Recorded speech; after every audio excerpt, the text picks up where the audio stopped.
Formally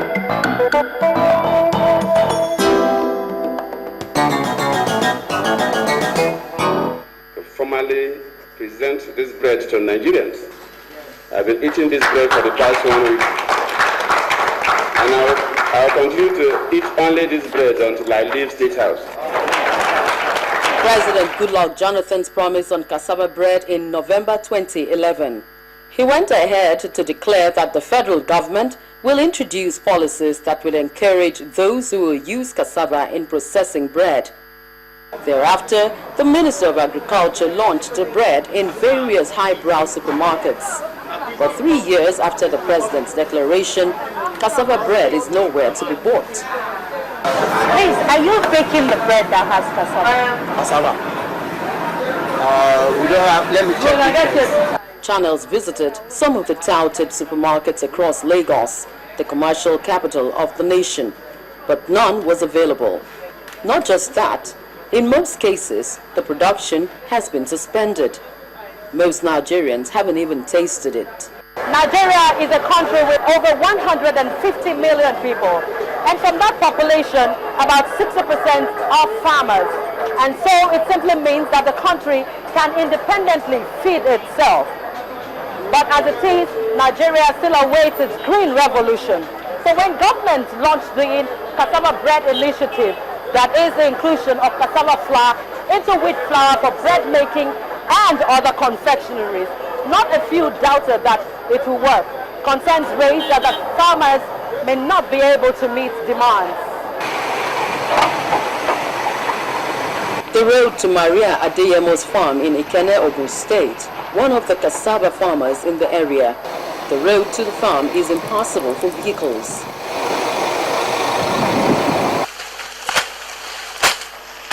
She acquired these 2 hectares of land 6 years ago.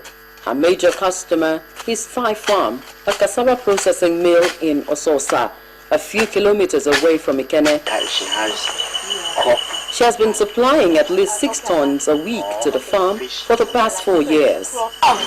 Since cassava millers got entry into the industry, income has increased, but the drudgery in farming still remains, and to worsen the situation, financing is not forthcoming. The difficulty in accessing funds is number 1. The second is on the road to our farmland. The third is about our workers. The money we pay them is too much. There's no fund to cultivate more land than this. Government said adopting cassava into bread making will generate 240 million naira annually for farmers. Already, the farmers are witnessing the positive impact this can have on their lives, but rather slowly.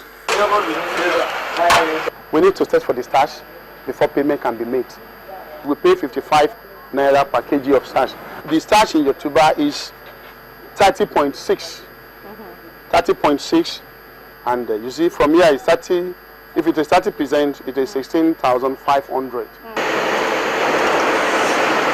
Thai Farm is one of the major cassava processors in the country.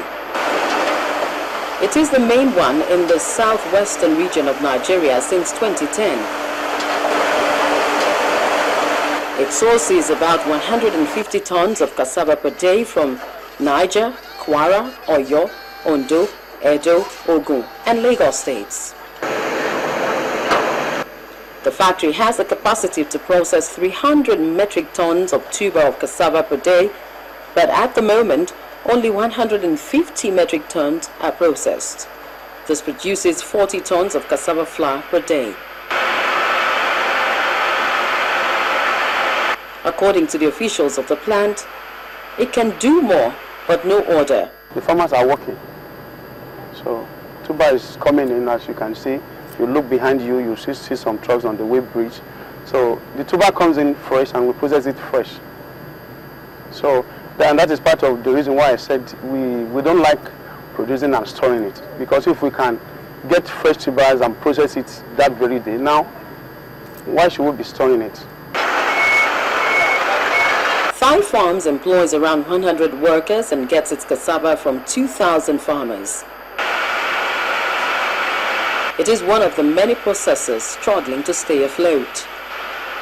Different administrations in Nigeria have launched the inclusion of high-quality cassava flour in bread production, but the policy never succeeded. When the present administration also launched the initiative, many concluded it is an exercise in futility. A metric ton of garri sells for 100,000. A metric ton of starch sells for 140,000. But a metric ton of cassava flour sells for 80,000 naira.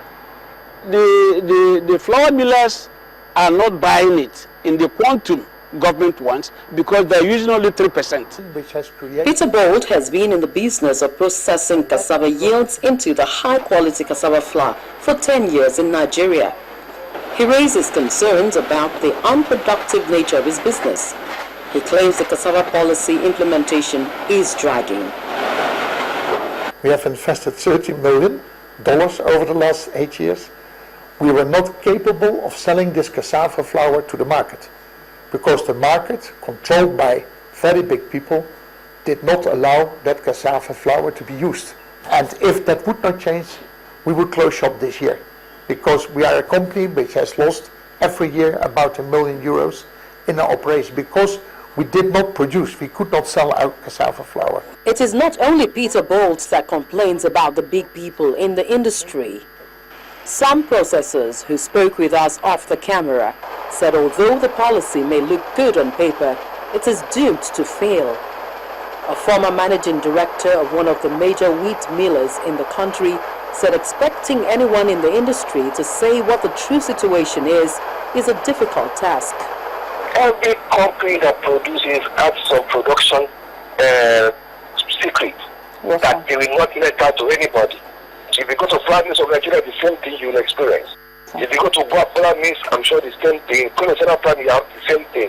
They're going to face a lot of stalling. People will not really give you anything. Wheat millers, and in essence flour millers, are aware of government's move. Most of the flour millers refuse to speak to us on camera. We requested interviews from the top wheat millers in the country. Only the managing director of the Honeywell flour mills responded to some of our questions. So we asked him if indeed the millers are not using up to the expected percentage because of those the cassava processors describe as the big people in the industry, hampering the success of the initiative. The new understanding we had with federal government, with the Ministry of Agric, December last year, flour millers should be including 1.5% high-quality cassava flour in flour production. 1.5%. By December this year, we are expected to be adding 5% by December this year. And by December of next year, 2016, we are expected to be doing 10%. In terms of supply, many cassava flour processors are ready to take up the challenge. For the fear of being victimized, some could only speak to us on phone. They accused the wheat millers of not being sincere in their intentions. Some even accused them of nepotism. Once in a while, the LPO can come out. It doesn't come out like that.